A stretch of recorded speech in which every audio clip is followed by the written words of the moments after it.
There are figures who walk into the public arena like gentle ripples on water, and there are those who crash into it like a thunderclap, forcing everyone to pay attention, forcing even their critics to speak their name. Charlie Kirk belongs to the second category.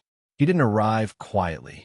He stormed in with sharp certainty, ironclad beliefs, and an unapologetic voice in an era when doubt and political correctness are often worn like badges of virtue.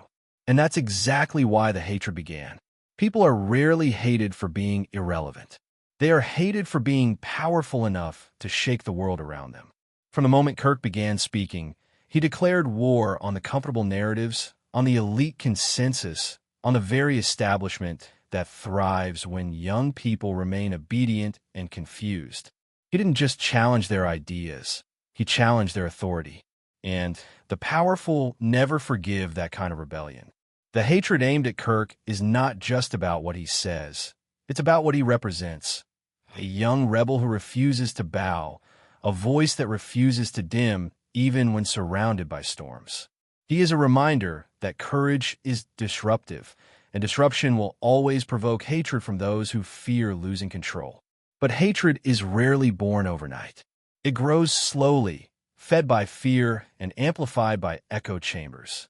In Kirk's case, it began as whispers, dismissals from academics who labeled him as naive, from journalists who painted him as sensationalist, from rivals who mocked his youth as proof of his supposed ignorance. Yet behind the mockery was something deeper, fear.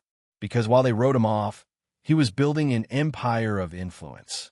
He was rallying thousands of young minds, challenging them to think differently, and that terrified the gatekeepers of traditional thought. Hatred often hides behind intellectual language, behind fact checks and debunkings. But at its core, it's emotional. It's the panic of realizing you might be losing your monopoly on minds. Kirk didn't wait for permission to lead. He simply led. And leadership, especially at a young age, is one of the fastest ways to ignite envy and scorn. Those who despise him don't just hate his ideas.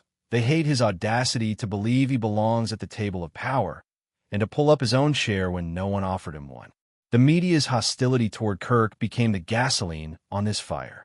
Every sharp-tongued debate, every viral clip, every soundbite dripping with defiance made him an irresistible villain for those who thrive on outrage. Outrage sells. Hatred keeps people watching. So they painted him as extreme, divisive, dangerous, even when all he was doing was asking forbidden questions. The more they tried to bury him, the more he grew. The more they mocked him, the louder his supporters became. This paradox, the attempt to silence that only multiplies a voice, is why the hatred grew like wildfire.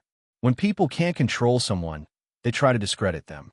And when discrediting fails, hatred becomes their only weapon. Kirk became a lightning rod, attracting attacks from all sides, not because he was weak, but because he was unshakable. The hate was not proof of his failure. It was evidence of his threat. Behind the curtain of this hatred lies a deeper cultural tension. Kirk is not just a person. He's a symbol of defiance in an age of conformity. He stands as living proof that you can be young and still refuse indoctrination, that you can be loud without being lost, that you can reject the role society writes for you and write your own. That terrifies institutions built on compliance. It angers ideologues who depend on silence. It infuriates those who have built careers by policing the boundaries of acceptable thought. Hatred toward Kirk is the system's immune response to something it doesn't understand, someone who doesn't need its approval to succeed. And when someone threatens the illusion of control, the system fights back with fury.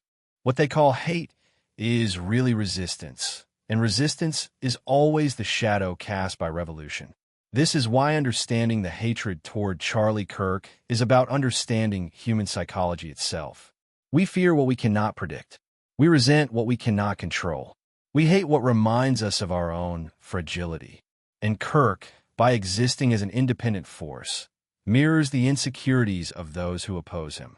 Every insult thrown at him reveals more about the fear of his critics than about his character. They don't just see a young activist. They see a future they can't shape. They see someone rewriting the rules while they're still trying to enforce the old ones. And that realization burns. Hatred is the smoke that rises when old systems begin to catch fire. Kirk did not come to comfort the old order. He came to challenge it.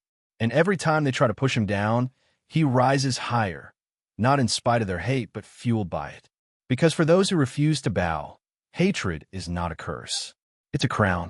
There is a moment in every disruptor's journey when the world stops ignoring them and starts fearing them. For Charlie Kirk, that moment came when he transformed from a controversial commentator into an architect of influence. He was no longer just debating on stages or appearing in viral clips. He was building structures of belief, entire ecosystems of youth-driven movements that began shaping the cultural battlefield. What made the hatred burn hotter was not just what he said, but how effectively he organized. Most voices echo for a moment and fade. Kirk's voice echoed and multiplied, turning into a chorus of thousands of young followers who suddenly felt seen, who suddenly felt powerful. This terrified his critics. They had grown comfortable with the idea that young people were theirs, that campuses were safe fortresses of ideological conformity. Then Kirk shattered that illusion by showing that youth could rebel against the mainstream, could think critically, could speak boldly without fear. His rise didn't just challenge opinions. It threatened the monopoly on shaping the future. And when someone threatens the future, hatred becomes inevitable. The machinery of his rise was precise, relentless, and unapologetic. While others debated in academic halls, he took the battle to social media, to podcasts, to rallies where passion roared louder than polished rhetoric. He understood what his critics didn't. Influence in the modern age is not about credentials, it's about connection. And he connected. He spoke in a language of conviction, not caution. He offered certainty in an age drowning in doubt. To those disillusioned by the chaos of politics, he became a signal cutting through the noise. And as his influence spread, the gatekeepers panicked. They could not stop his growth through debate because he wasn't playing their game. He was rewriting the rules. So they turned to discrediting. They called him dangerous. They called him manipulative. They called him every name they could summon, hoping the noise would drown him. But every attack only expanded his reach. In a world addicted to conflict, outrage made him viral. Their hatred became his fuel. He didn't shrink under it. He grew sharper, louder, stronger. And that defiance made the hatred boil. What his enemies underestimated was the psychology of rebellion. Young people don't follow those who seek approval. They follow those who defy it. Kirk embodied that spirit completely.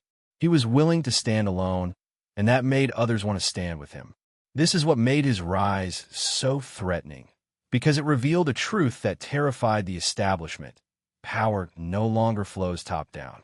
It now surges from the bottom up, from passionate communities, from fearless ideas that spread like wildfire across digital landscapes.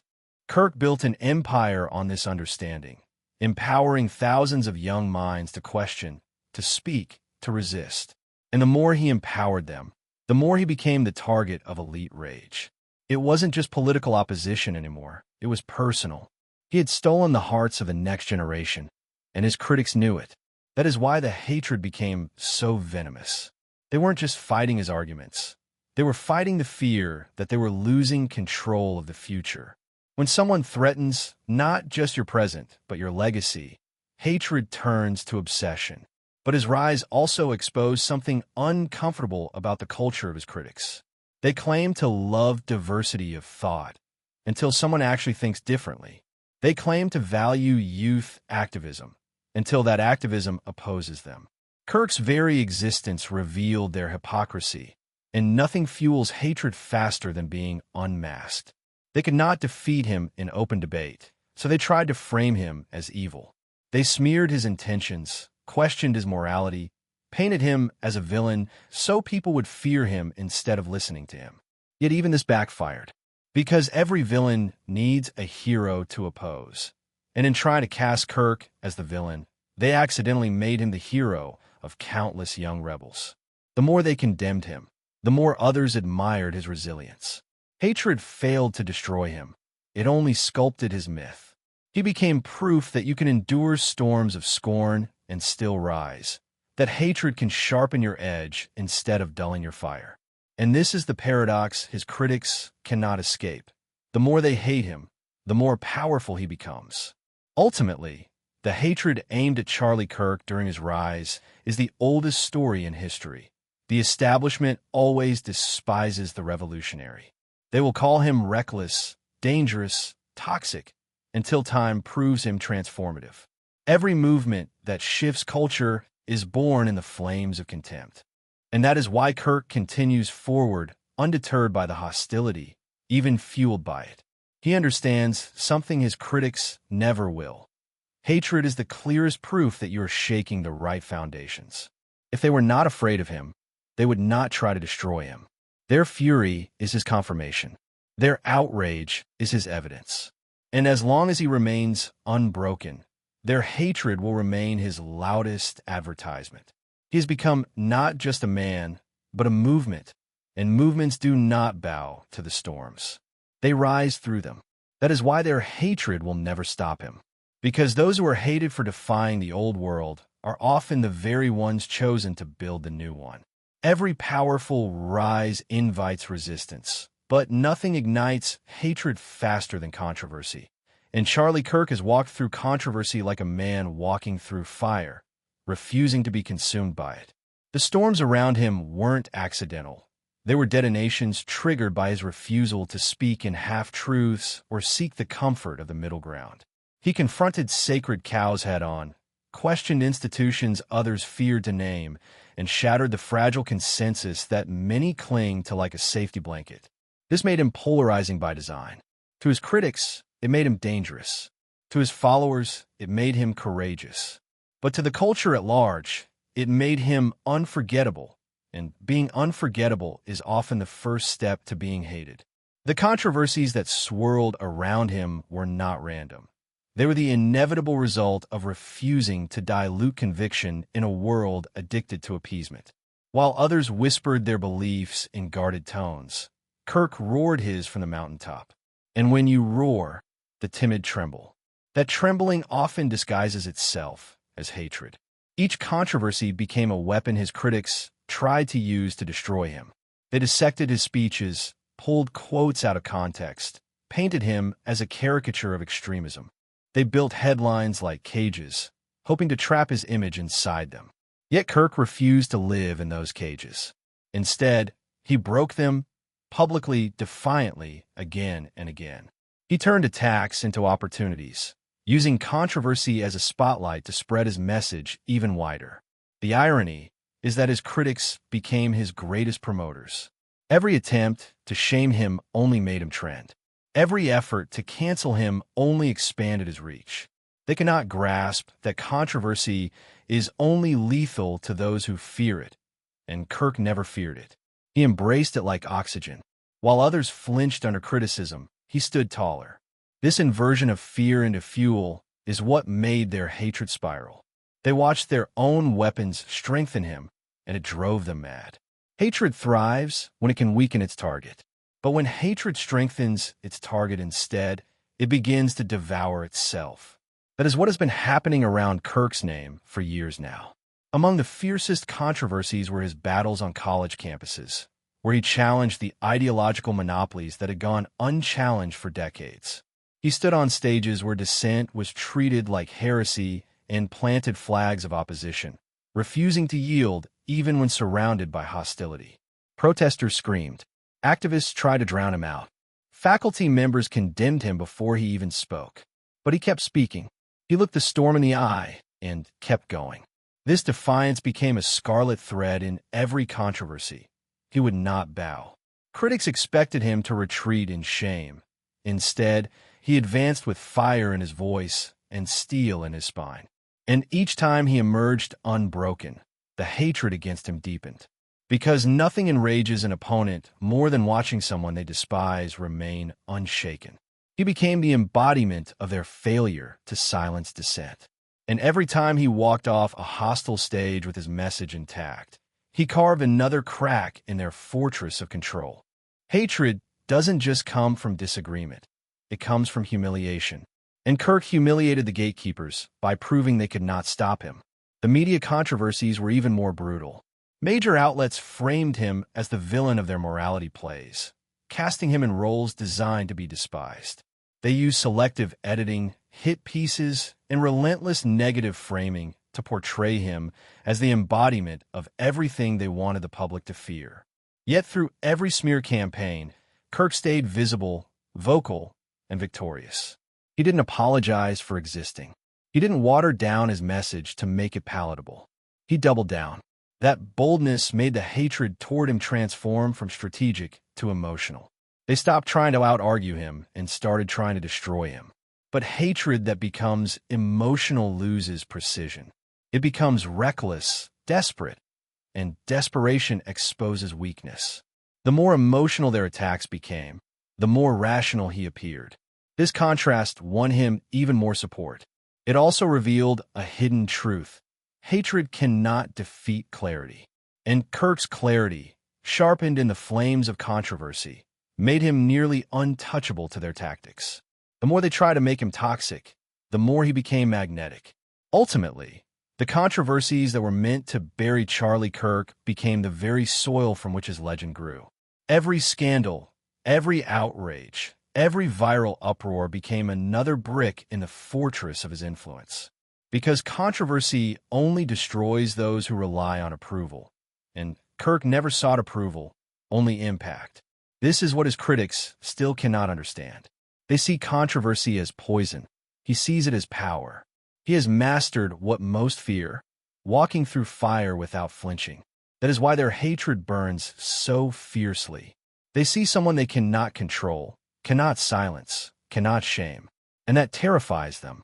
Hatred is the sound fear makes when it's losing its grip. And as long as Kirk keeps rising through the fires they set, their hatred will keep screaming louder, until even they begin to wonder if they're fueling the very force they hope to extinguish.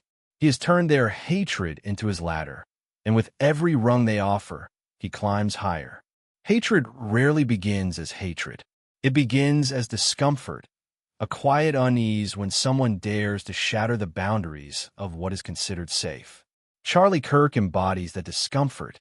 He is a walking contradiction to the narratives people have been taught to accept without question. He is young yet authoritative, unapologetic yet strategic, disruptive yet disciplined. For many, this kind of figure feels like an insult to the rules of the game they were taught to follow. People were told that influence comes after age, that credibility comes after submission, that you must wait your turn. Kirk skipped that line. And when someone skips the line you've spent years waiting in, it doesn't just provoke disagreement, it provokes resentment. This is the core of the psychology of hatred. When someone breaks the rules and wins, it forces others to confront the possibility that the rules they obeyed were cages, not pathways. And people would rather hate the rebel than admit they trapped themselves. Kirk's existence forces that confrontation, and hatred becomes the shield people use to avoid it. Another reason for the hatred is projection. Human beings are masters of avoiding their own flaws by projecting them onto others. Many of Kirk's loudest critics are not actually angry at him. They're angry at their own lost courage, their own silenced voices, their own fear of standing apart. When they see him speak without trembling, they feel the weight of their own silence. When they see him risk public scorn without hesitation, they feel the shame of their own compromises. Instead of admitting this pain, they aim it outward. They label him arrogant to avoid admitting their own envy. They call him dangerous to disguise their own cowardice. Hatred, in this way, becomes a mirror turned outward. They're not destroying him. They're trying to destroy the parts of themselves they abandoned long ago. But the mirror does not break, it reflects. And the more they scream at it, the more clearly they see themselves. This is why their hatred burns so intensely. It's not about Kirk. It's about the parts of themselves they cannot forgive. The psychology of group identity also fuels this fire. People do not just form opinions, they form tribes. And when someone attacks your tribe's beliefs, it feels like an attack on your identity. Kirk does not simply disagree with mainstream ideologies. He dismantles them, challenges their moral superiority, and exposes their inconsistencies. This feels to many like an existential threat. So they respond with tribal rage. They rally their groups, amplify their attacks, and demonize him as an enemy of the good. Hatred, here, becomes a loyalty test. If you're a part of the group, you must despise him. Not hating him becomes dangerous, even suspicious. This is why hatred around Kirk has become so contagious. It's not about evidence or logic anymore. It's about belonging. People fear being cast out of their ideological tribes more than they fear being wrong. So they join the mob, shout the slogans, post the condemnations, not because they understand what they hate, but because they fear isolation. Hatred has become their ticket to acceptance, and Kirk has become the ritual sacrifice they believe will preserve their place in the tribe. There's also a darker impulse at play, the human desire to destroy what we cannot control. Kirk operates outside the permission structures that most people are chained to. He doesn't ask for approval. He doesn't conform to gatekeepers. He doesn't wait to be invited. He builds his own stages and speaks anyway. He doesn't wait to be invited. He builds his own stages and speaks anyway. This independence makes him uncontrollable, and what people cannot control, they often try to eliminate. Hatred becomes a way of attempting control. They think if they can smear him enough, mock him enough, isolate him enough, they can neutralize him. But this has backfired spectacularly. The more they try to control his image, the more uncontrollable he becomes. Every attempt to contain him only proves that he cannot be contained. And this drives them deeper into hatred, because nothing frustrates a would-be controller more than realizing their target is free. Hatred is the tantrum of failed control. And Kirk's continued rise is a daily reminder to his critics that they are not in control anymore, and maybe never were. At the deepest level, hatred of Charlie Kirk reveals the human fear of change. He represents disruption to the old order, a crack in the walls people thought were permanent. Change is terrifying because it exposes the fragility of everything people have built their identities on. If Kirk is right, they might be wrong. If he succeeds, their entire worldview might collapse. So rather than face this terror, they choose hatred. Hatred is easier than self-reflection. Hatred gives them the illusion of strength, the rush of moral superiority, the comforting simplicity of believing they are the heroes and he is the villain. It spares them from having to ask, what if the world is shifting and I am standing still? But reality cannot be escaped forever. The world is shifting and he is helping shift it. Their hatred is not stopping that. It is proving it. Because no one hates what is irrelevant. No one fears what is powerless. Hatred is always the shadow of influence. And the size of the shadow only grows when the light gets brighter. Hatred is supposed to break people. It's supposed to crush them under shame, drive them into silence, and convince them that standing tall isn't worth the blows. But Charlie Kirk did something far more dangerous to his enemies. He learned how to feed on the very hatred meant to destroy him. What most people see as poison, he has turned into fuel. Every insult hurled at him became proof of his impact.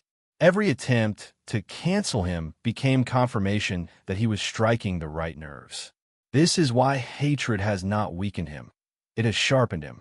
Where others would have retreated to preserve their reputations, Kirk advanced, understanding something most never learn. Hatred is not the opposite of influence. It is often its companion. If no one despises you, you're probably not disrupting anything. And disruption is the only force that changes the world. So, when the storms raged, Kirk didn't beg for them to stop. He stood still in the chaos, let the winds tear at him, and smiled, because he knew storms prove your presence. You don't get hated by being invisible. You get hated by being unforgettable. And he has become exactly that. This transformation of hatred into fuel required a kind of emotional alchemy. Most people internalize hate. They carry it like chains, letting it poison their self-belief. Kirk did the opposite. He stripped hatred of its emotional power. He refused to let their insults define him. Instead, he treated every attack as free publicity, every outrage as amplification. When the media tried to shame him, he used their coverage to grow his reach. When opponents tried to mock him, he turned their mockery into momentum. He understood the paradox of modern culture. Attention is the currency of influence, and hatred is often the fastest way to earn attention. His critics became his marketers, spreading his name further than he ever could alone. This enraged them, but it empowered him. They thought they were burying him. They were building him. And this is why hatred could not break him, because he stopped seeing it as a threat. He saw it as evidence. Evidence that he mattered. Evidence that he was feared. Evidence that he was winning. But perhaps the most dangerous thing about Kirk in the eyes of his enemies is not just that hatred hasn't stopped him. It's that it has made him stronger. It has forged resilience in him that few possess. He has endured endless criticism without flinching, countless attempts to discredit him without collapsing, waves of coordinated hostility without losing his voice. Most people break under that weight. He didn't, and that strength terrifies those who hope to erase him. Because hatred works on the assumption that the target will crumble. When the target refuses, the haters are left powerless. They become spectators to the rise they tried to prevent. Kirk has turned their hatred into armor. Every attack that was supposed to pierce him has instead hardened him.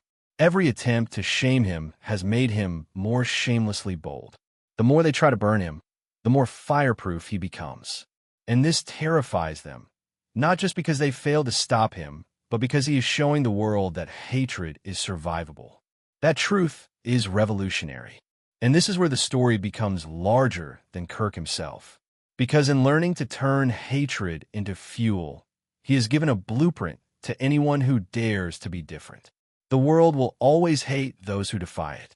It will hate those who speak too loudly, rise too quickly, dream too boldly. It will try to shame you into silence, mock you into obedience, and intimidate you into submission. But if you can do what he did, if you can strip hatred of its power and use it as proof instead of poison, then no force on earth can stop you. Kirk has shown that hatred is not the signal to stop.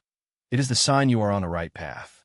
It means you are shaking the right pillars, cracking the right walls, terrifying the right people. And if you can endure that, if you can keep walking while they scream, you will rise.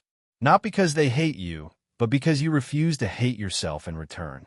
That is the real secret. Hatred only wins when you believe it. He never did, and that is why he won. In the end, the hatred for Charlie Kirk has revealed more about the world than about him. It has revealed how fragile power can be, how deeply people fear disruption, how quickly admiration turns to envy when someone dares to break the mold. But it has also revealed something far more powerful, that hatred cannot stop a soul on fire. He has walked through storms meant to erase him and emerged not just intact, but amplified. They wanted to make him disappear. Instead, they made him inevitable. He stands now as proof that hatred is not the end. It's often the beginning. Because when the world throws its fury at you, it's not always trying to stop you. Sometimes it's announcing you. And if you have the courage to keep moving, to stand tall while the mob screams, you will outlast them. Just as he has. Just as anyone can. That is why their hatred has failed, and why, in the end, it will only make him rise higher still. The world will not remember the noise. It will remember the note. And in the life of Charlie Kirk, the noise has been deafening. Headlines branding him controversial, critics calling him divisive, detractors painting him as the villain of modern discourse.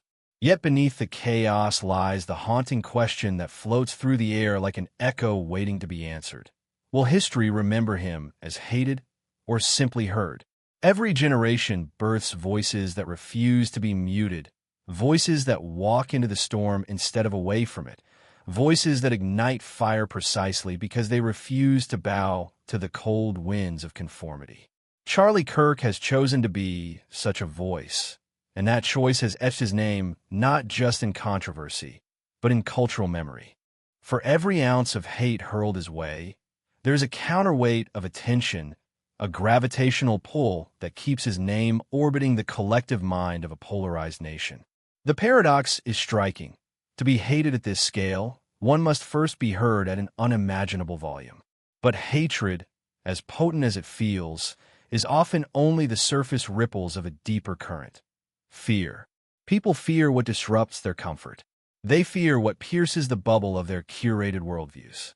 Charlie Kirk has made a career out of puncturing those bubbles, standing before audiences and saying the things most would only dare whisper, attacking sacred cows, and refusing to couch his words in soft padding. To some, this makes him brave. To others, reckless. Yet the irony is clear. The more he disrupts, the more he becomes necessary, even to those who despise him. Because in a world drowning in agreeable silence, the disruptor becomes the heartbeat. And so the hatred he receives is inextricably tied to the very relevance he commands. It's not admiration that ensures a name lives on. It is impact.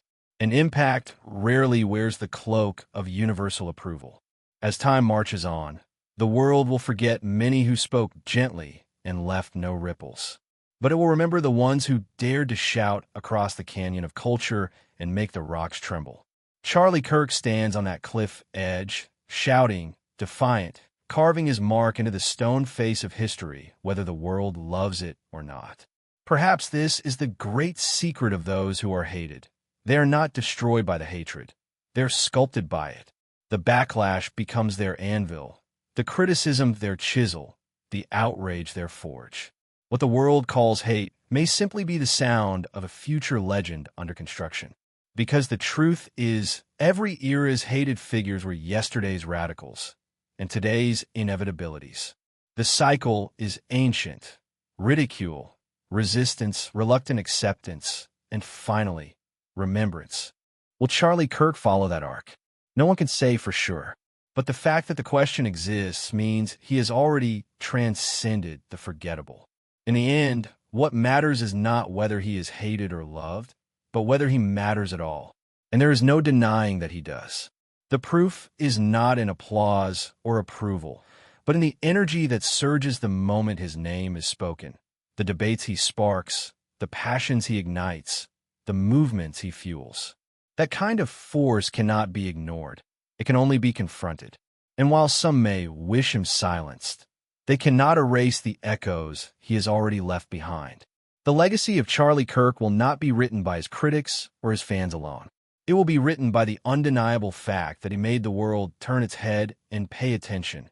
And that is a power far rarer and far more enduring than the fleeting comfort of being liked.